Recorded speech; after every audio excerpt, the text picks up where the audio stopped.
กูยสันกำไรมูก็ไล่เปล่าเจ้าโรล่านะเจก่อนเจ้ารอจีของน้องก็ไล่จ่อจ่อเจไม่ที่น้องกูออินเคสนะออินไม่ที่น้องซื้อเจกูยกดไข่ล้อไม่นอนมั่นใจนะไม่นอนมั่นใจที่เทนิมน้องกูสีตัวผุนเนาะvì dia tao nó cũng chỉ tao sai à cũng sai cái khó chơi nó sao ó mấy thì nó giờ ó mấy lia email chúa trên lòng lo tao nó nè ó mấy lia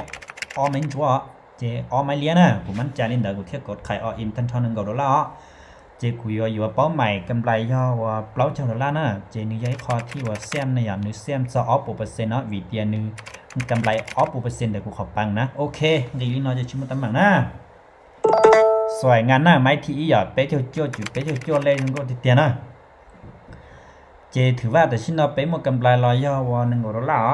กำไรย่อชิ้นเราชั้นหนึ่งก็น่าอยากเก่าจั่วแต่นะเจกูจะรับไปหนึ่งก็ด้วยไม่ที่อ๋อนะ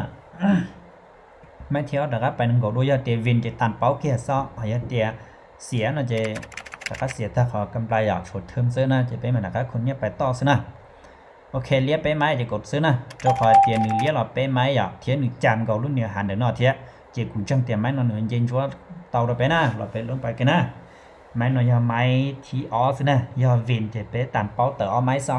เพราะยาเตียเสียนะจะไล่เต๋อสินะอยากไปดักไปไม้สินะไม้นอนกูมั่นใจเตียนนี่จุดปิดเขียวเตาแล้วเจ้าขอเตียไปใช้ส่วนแต่นอนรอหนึ่งจีนเลี้ยงเราเปล่าทั้งเลี้ยตีคนนอนนึกว่าไปทั้งสิอยากจะไม่ที่ปล้องจัวนะเจ้าคนนอนตีเลี้ยเราไปทั้งเทียหนึ่งจังจำรุ่นเนี่ยหาเทียนนะจะมั่นใจนะมั่วไปคำมั่นใจนะโอเควิสุดท้ายหนึ่งจุดแค่ตัวเป็นนะโอเคสวยงามโอ้เสมอเสียสาเตียวินแค่เดียวนะเสมอเชื่อใจนะนะครับไปหนึ่ง$1ด้วยนะโอ้ยคุณเสียงนะย่าเต็งอีเนี่ยช่องไม่เมนสิจะไปวินแค่นะไม่นอนมั่นใจชับเลยอยากให้เตียนหนึ่งจะอดีตเป๊ะไม่เลี้ยไม่ที่ปล้องจัวหนึ่งจิตสามัญจัวเตานะหนึ่งสามัญยัดตื้ออยู่จนก็ที่ว่าเสมอเควิสุดท้ายตัวเป็นนะอย่าเตรียมไม้นอนเย็นจั่วเลยจะกดซื้อนะอย่ากดซื้อว่าเป๊ะไม้เลี้ยเป๊ะไม้จั่วนะอยากขอหนึ่งนั่นน่ะ